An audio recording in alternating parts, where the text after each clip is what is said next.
Hi friends, ಎಲ್ಲರಿಗೂ ನಮಸ್ಕಾರ. Friends, ಇವತ್ತಿನ ಒಂದು ವಿಡಿಯೋದಲ್ಲಿ ನಾನು ಈ ಝಿಝಿ ಪ್ಲ್ಯಾಂಟ್ ಬಗ್ಗೆ ಸ್ವಲ್ಪ ಮಾಹಿತಿನ ನಿಮ್ಮ ಜೊತೆಗೆ ಶೇರ್ ಮಾಡ್ಕೋತೀನಿ. ನನಗೆ ತಿಳಿದಷ್ಟು ಈ ಝಿಝಿ ಪ್ಲ್ಯಾಂಟ್ ಇದು ಒಂದು ಇಂಡೋರ್ ಪ್ಲ್ಯಾಂಟ್. ಇದಕ್ಕೆ ಜಾಸ್ತಿ ಬಿಸಿಲು ಬೇಕಾಗಲ್ಲ. ನೀವು ರೂಮ್ ಒಳಗಡೆ ಇಟ್ಟರೆ ಸಾಕು, ಲೈಟ್ ಬೆಳಕಿಗೆ ಇದು ತುಂಬ ಚೆನ್ನಾಗಿ ಗ್ರೋ ಆಗುತ್ತೆ. ಅಥವಾ ಬ್ರೈಟ್ ಲೈಟ್ ಏರಿಯಾದಲ್ಲಿಟ್ಟರಂತೂ ತುಂಬ ಚೆನ್ನಾಗಿ ಗ್ರೋ ಆಗುತ್ತೆ. ಇದು ಸ್ವಲ್ಪ ಬೆಳಕಿದ್ರೂ ತುಂಬ ಚೆನ್ನಾಗಿ ಗ್ರೋ ಆಗುವಂತಹ ಗಿಡ ಇದು. ಇದಕ್ಕೆ ಬಿಸಿಲಲ್ಲಿಟ್ಟರೆ ಏನಾಗುತ್ತೆ, ಕೆಲವೊಂದು ಸಾರಿ ಎಲೆಗಳು ಹಳದಿ ಆಗೋ ಚಾನ್ಸಸ್ ಇರುತ್ತೆ. ಹಾಗಾಗಿ ಪೂರ್ತಿಯಾಗಿ ಬಿಸಿಲಲ್ಲಿ ಇಡೋಕ್ಕೆ ಹೋಗಬೇಡಿ. ಆದಷ್ಟು ಬಾಲ್ಕನಿ ಮತ್ತು ಇಂಡೋರ್ ಗಿಡ ಇದು. ಬಾಲ್ಕನಿನಲ್ಲಿಟ್ಟರೂ ತೊಂದರೆ ಇಲ್ಲ, ಆದರೆ ಟೆರಸಲ್ಲಿಟ್ಟರೆ ಒಂಚೂರು ಹಳದಿ ಆಗೋ ಚಾನ್ಸಸ್ ಇರುತ್ತೆ ಅಷ್ಟೇ.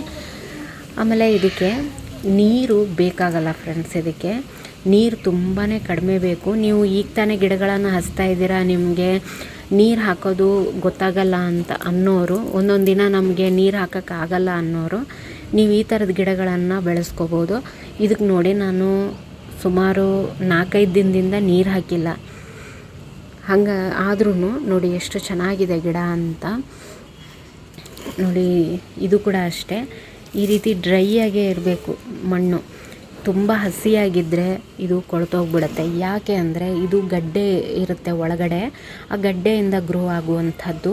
ಹಾಗಾಗಿ ನೀವು ಆದಷ್ಟು ಇದಕ್ಕೆ ನೀರನ್ನು ಕಡಿಮೆ ಕೊಟ್ರೇ ತುಂಬ ಚೆನ್ನಾಗಿ ಗ್ರೋ ಆಗುತ್ತೆ. ನೋಡಿ, ಆವಾಗವಾಗ ಈ ರೀತಿ ಎಲೆಗಳನ್ನು ನಾವು ಕ್ಲೀನ್ ಮಾಡ್ತಾಯಿದ್ರೆ ನೋಡಿ ಎಷ್ಟು ಶೈನಿಂಗ್ ಆಗಿದೆ ಅಂತ. ಈ ಧೂಳು ಹತ್ತಿರೋ ಎಲೆಗೂ ಈ ಎಲೆಗೂ ಎಷ್ಟು ವ್ಯತ್ಯಾಸ ಇದೆ ನೋಡಿ. ಈ ರೀತಿ ಕ್ಲೀನ್ ಮಾಡ್ತಾ ಇರಬೇಕು. ನಾನು ಮನೆಯಲ್ಲಿ ಇರಲಿಲ್ಲ ಒಂದು 4-5 ದಿನ, ಹಾಗಾಗಿ ಮೇಂಟೆನೆನ್ಸ್ ಆಗಿಲ್ಲ. ಈ ರೀತಿಯಾಗಿ ಕ್ಲೀನ್ ಮಾಡಬೇಕು, ಇಲ್ಲಾಂದರೆ ನೀರಿಂದ ಈ ಗಿಡನ ತೊಳೆದ್ರೆ ತುಂಬ ಚೆನ್ನಾಗಿ ಕಾಣುತ್ತೆ ನೋಡೋದಕ್ಕೆ. ಇಂಡೋರಲ್ಲಂತೂ ತುಂಬ ಚೆನ್ನಾಗಿ ಅನಿಸುತ್ತೆ. ಮೇಂಟೆನೆನ್ಸು ಕೂಡ ಅಷ್ಟೇ, ತುಂಬಾ ಲೋ ಅಂತಲೇ ಹೇಳ್ಬೋದು. ಯಾಕಂದರೆ ನೀರು ಕೂಡ ಜಾಸ್ತಿ ಇಲ್ಲ. ಆಮೇಲೆ ಇದಕ್ಕೆ ಗೊಬ್ಬರ ಕೂಡ ಅಷ್ಟೇ, ವರ್ಷಕ್ಕೆ 2 ಸಾರಿ ನೀವು ಗೊಬ್ಬರ ಹಾಕಿದ್ರೆ ಸಾಕು, ತುಂಬ ಚೆನ್ನಾಗಿ ಗ್ರೋ ಆಗುತ್ತೆ. ಇಲ್ಲ ನಮಗೆ ಇನ್ನೂ ಚೆನ್ನಾಗಿ ಬೆಳಿಬೇಕು, ಗ್ರೋತ್ ಚೆನ್ನಾಗಿರಬೇಕು ಅನ್ನೋರು 15 ದಿನಕ್ಕೊಂದು ಸಾರಿ ಇದಕ್ಕೆ ಲಿಕ್ವಿಡ್ ಫರ್ಟಿಲೈಸರ್ನ ಹಾಕಿದ್ರೆ ತುಂಬ ಚೆನ್ನಾಗಿ ಗ್ರೋ ಆಗುತ್ತೆ. ಯಾವುದೇ ಥರ ಲಿಕ್ವಿಡ್ ಫರ್ಟಿಲೈಸರ್ನ ಹಾಕಿ ಇಂಥದ್ದೇ ಅಂತ ಏನಿಲ್ಲ. ನೀವು ಆದಷ್ಟು ಇದಕ್ಕೆ ಬರೀ ಎಲೆಗಳು ಬರೋದ್ರಿಂದ ನೀವು ಇದಕ್ಕೆ ಸಗಣಿ ಗೊಬ್ಬರ ಅಥವಾ ವರ್ಮಿ ಕಂಪೋಸ್ಟನ್ನು ನೀವು ಯೂಸ್ ಮಾಡ್ಕೋಬೋದು. ಇದಕ್ಕೆ ಅದಿಷ್ಟು ಹಾಕಿದ್ರೆ ಸಾಕು, ತುಂಬ ಚೆನ್ನಾಗಿ ಗ್ರೋ ಆಗುತ್ತೆ.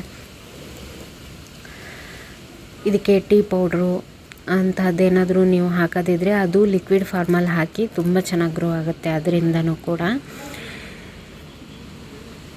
ಇನ್ನು ಇದನ್ನು ಕಟ್ಟಿಂಗಿಂದ ನಾವು ಗ್ರೋ ಮಾಡ್ಬೋದು.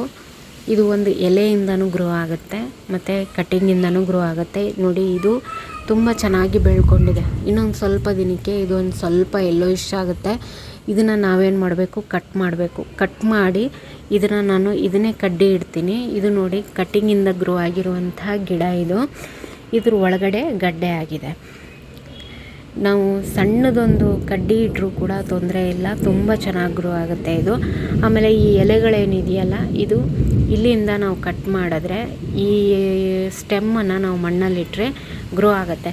ಬಟ್ ಏನಂದರೆ ಇದು 1 ತಿಂಗಳಾದರೂ ಮಿನಿಮಮ್ ಕಟ್ಟಿಂಗ್ ಗ್ರೋ ಆಗೋಕ್ಕೆ 1 ತಿಂಗಳಾದರೂ ಬೇಕಾಗುತ್ತೆ. 1 ರಿಂದ 1.5 ತಿಂಗಳು ಅಷ್ಟಾದ್ರೇ ಇದು ಗ್ರೋ ಆಗುತ್ತೆ. ತುಂಬ ಸ್ಲೋ ಆಗಿ ಬೆಳೆಯುವಂತಹ ಗಿಡ ಇದು. ಹಾಗಾಗಿ ಆದರೆ ಬರುತ್ತೆ, ಗಿಡ ಬರಲ್ಲ ಅಂತಲ್ಲ, ಬರುತ್ತೆ. ಬಟ್ ಗಡ್ಡೆ ಬೆಳೆಯೋಕ್ಕೆ ಸ್ವಲ್ಪ ಟೈಮ್ ತೊಗೊಳುತ್ತೆ.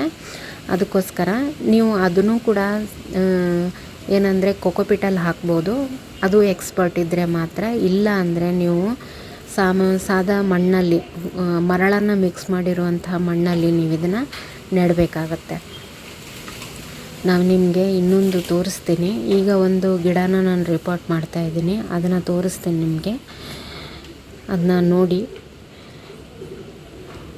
ಮೇಂಟೆನೆನ್ಸ್ ಫ್ರೀ ಆಗಿರುವಂತಹ ಗಿಡ ಅಂತಲೇ ಹೇಳ್ಬೋದು. ಇದಕ್ಕೆ ಯಾವುದೇ ಥರ ಪೆಸ್ಟ್ಸ್ ಅಟ್ಯಾಕ್ ಆಗಲ್ಲ. ಒಂದು ವೇಳೆ ಅಟ್ಯಾಕ್ ಆದರೂ ಕೂಡ ವೈಟ್ ಮಿಲಿಬಗ್ಸ್ ಅಟ್ಯಾಕ್ ಆಗುತ್ತೆ. ಬಟ್ ಇಲ್ಲಿ ತನಕ ನನ್ನ ಗಿಡಗಳಲ್ಲಿ ಆ ತೊಂದರೆ ಬಂದಿಲ್ಲ. ಆ ರೀತಿ ಏನಾದ್ರು ಬಂದರೆ ಮಿಲಿಬಗ್ ಏನಾದ್ರು ಇದ್ದರೆ ನೀವು ನೀಮ್ ಆಯಿಲನ್ನು ಸ್ಪ್ರೇ ಮಾಡ್ಕೋಬೋದು. ಅದು ಕೂಡ ತುಂಬ ಚೆನ್ನಾಗಿ ವರ್ಕ್ ಆಗುತ್ತೆ. ಇಲ್ಲಾಂದರೆ ಮಜ್ಜಿಗೆ ಈ ಥರದ್ದನ್ನು ಸ್ಪ್ರೇ ಮಾಡ್ಕೊಳ್ಳಿ. ನೋಡಿ ಇದು ಕೂಡ ಕಟ್ಟಿಂಗಿಂದ ಬಂದಿರುವಂತಹ ಗಿಡ ಇದು. ಹಾಗೆ ಇದು ಇನ್ನೊಂದಿದೆ, ಅದನ್ನ ರೀಪಾಟ್ ಮಾಡಿ ತೋರಿಸ್ತೀನಿ ನಿಮಗೆ ಅದು ಯಾವ ರೀತಿ ಗಡ್ಡೆ ಬೆಳೆದಿದೆ ಅಂತ ಹೇಳಿ. ನಾನಿಲ್ಲಿ ಪಾಟಿಂಗ್ ಮಿಕ್ಸನ್ನು ರೆಡಿ ಮಾಡ್ಕೊಂಡಿದ್ದೀನಿ. ಮರಳು, ಮಣ್ಣು, ಹಾಗೆ ಬೇವಿನ ಹಿಂಡಿ, ಒಂದು ಸ್ವಲ್ಪ ಅರಿಶಿನ, ಹಾಗೆ ಸ್ವಲ್ಪ ಬೂದಿ ಇದ್ದರೆ ಅದನ್ನು ಕೂಡ ಹಾಕ್ಕೊಳ್ಳಿ. ತುಂಬ ಚೆನ್ನಾಗಿ ಪಾಟಿಂಗ್ ಮಿಕ್ಸ್ ರೆಡಿ ಆಗುತ್ತೆ. ಇದಕ್ಕೆ ವರ್ಮಿ ಕಂಪೋಸ್ಟ್ ಕೂಡ ನಾನು ಹಾಕ್ಕೊಂಡಿದ್ದೀನಿ. ನಿಮ್ಮ ಹತ್ರ ಸಗಣಿ ಗೊಬ್ಬರ ಇದ್ದರೆ ಅದನ್ನು ಕೂಡ ಹಾಕ್ಕೋಬೋದು. ಇಲ್ಲಿ ನೋಡಿ ನಾನೊಂದು ಸಣ್ಣ ಕಟ್ಟಿಂಗನ್ನು ನೆಟ್ಟಿದ್ದೆ, 1.5 ತಿಂಗಳ ಮೇಲೆ ಆಯಿತು ಅನಿಸುತ್ತೆ. ಈಗ ಇದು ಗ್ರೋ ಆಗ್ತಾಯಿದೆ. ಇದನ್ನು ಬೇರೆ ಪಾಟ್ಗೆ ಶಿಫ್ಟ್ ಮಾಡ್ತಾಯಿದ್ದೀನಿ ನಾನು. ತುಂಬ ಚೆನ್ನಾಗಿ ಗ್ರೋ ಆಗುತ್ತೆ ಫ್ರೆಂಡ್ಸ್. ಆಮೇಲೆ ಯಾವಾಗಲೇ ನೀವು ಇದ್ರ ಕಟ್ಟಿಂಗನ್ನು ಇಡಿ, ಸಣ್ಣ ಪಾಟ್ಗಳಲ್ಲೇ ಇಡಿ. ಯಾಕಂದರೆ ನೀರು ಜಾಸ್ತಿ ನಿಲ್ಲಲ್ಲ ಅದರಲ್ಲಿ. ನೀರು ಜಾಸ್ತಿ ನಿಂತು ಅಂದ್ರೇ ಗಿಡ ಸಾಯೋದು. ಇದಕ್ಕೆ ಮೇನ್ ರೀಸನ್ನೇ ನೀರು ಜಾಸ್ತಿ ಆಗಬಾರ್ದು. ನೀರು ಕಮ್ಮಿ ಆದರೆ ಬದುಕುತ್ತೆ ಇದು. ನೀವು 15 ದಿನ ಅಲ್ಲ 20 ದಿನ ನೀರು ಹಾಕಲಿಲ್ಲ ಅಂದ್ರೂ ತುಂಬ ಚೆನ್ನಾಗಿ ಗ್ರೋ ಆಗುತ್ತೆ. ಇದು ನೋಡಿ ಗಡ್ಡೆ, ಇದು ಸೇಮ್ ಆಲೂಗಡ್ಡೆ ಥರನೇ ಇರುತ್ತೆ ನೋಡೋದಕ್ಕೆ. ಈ ರೀತಿಯಾಗಿ ಗಡ್ಡೆ ಬರುತ್ತೆ. ಗಡ್ಡೆ ಬಂದಾಗ ನೀವು ಇದನ್ನು ಟ್ರಾನ್ಸ್ಫರ್ ಮಾಡಿದ್ರೆ ಸಾಕು, ತುಂಬ ಚೆನ್ನಾಗಿ ಗ್ರೋ ಆಗುತ್ತೆ. ಈಗೂ ಕೂಡ ನಾನು ಇದನ್ನು ತುಂಬ ದೊಡ್ಡ ಪಾಟಲ್ಲಿ ಹಾಕ್ತಾಯಿಲ್ಲ. ಮೊದಲೇನಿತ್ತಲ್ಲ ಅದಕ್ಕಿಂತ ಒಂಚೂರು ದೊಡ್ಡ ಪಾಟಲ್ಲಿ ನಾನು ಇದನ್ನು ಹಾಕ್ತಾ ಇರೋದು. ಮಣ್ಣನ್ನು ಯಾವ ರೀತಿ ರೆಡಿ ಮಾಡಬೇಕು ಅಂದರೆ, ನೀರನ್ನು ಹಾಕಿದಾಗ ಸರಾಗವಾಗಿ ಕೆಳಗಡೆಯಿಂದ ನೀರು ಹೋಗ್ತಾ ಇರಬೇಕು.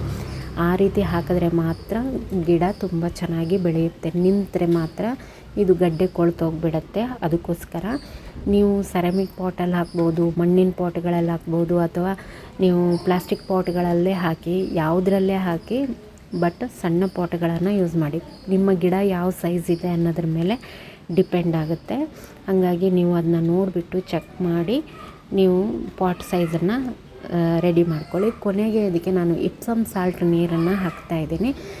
ನೀವು ಪೌಡ್ರ್ ಫಾರ್ಮಲ್ಲೇ ಹಾಕೋದಾದರೆ ನೀವು ಪಾಟಿಂಗ್ ಮಿಕ್ಸ್ ರೆಡಿ ಮಾಡ್ತಿರ್ತೀರಲ್ಲ ಅದರಲ್ಲೇ ಹಾಕ್ಕೋಬೋದು. ನಾನು ನೀರಲ್ಲಿ ಹಾಕಿಬಿಟ್ಟು ಹಾಕ್ತಾಯಿದ್ದೀನಿ. ಇದನ್ನು ನೀವು ಬಿಸಿಲಿಗೆ ಇಡಬಾರ್ದು. ಆದಷ್ಟು ಬಾಲ್ಕನಿ ಅಥವಾ ಇಂಡೋರ್ಗಳಲ್ಲಿ ಮಾತ್ರ ಇದನ್ನು ಇಡಿ. ತುಂಬ ಚೆನ್ನಾಗಿ ಗ್ರೋ ಆಗುತ್ತೆ. ನೋಡಿ, ನೀರು ಆರಾಮವಾಗಿ ಕೆಳಗಡೆ ಹೋಗಬೇಕು. ನಾನು ಹೇಳಿರುವಂಥ ಮಾಹಿತಿ ನಿಮಗೆ ಇಷ್ಟ ಆಗಿದ್ದರೆ ಒಂದು ಲೈಕ್ ಮಾಡಿ ಫ್ರೆಂಡ್ಸ್. ಇನ್ನೂ ತನಕ ನನ್ನ ಚಾನಲ್ ಸಬ್ಸ್ಕ್ರೈಬ್ ಮಾಡಿಲ್ಲ ಅಂದರೆ ಸಬ್ಸ್ಕ್ರೈಬ್ ಮಾಡ್ಕೊಳ್ಳಿ. Thank you.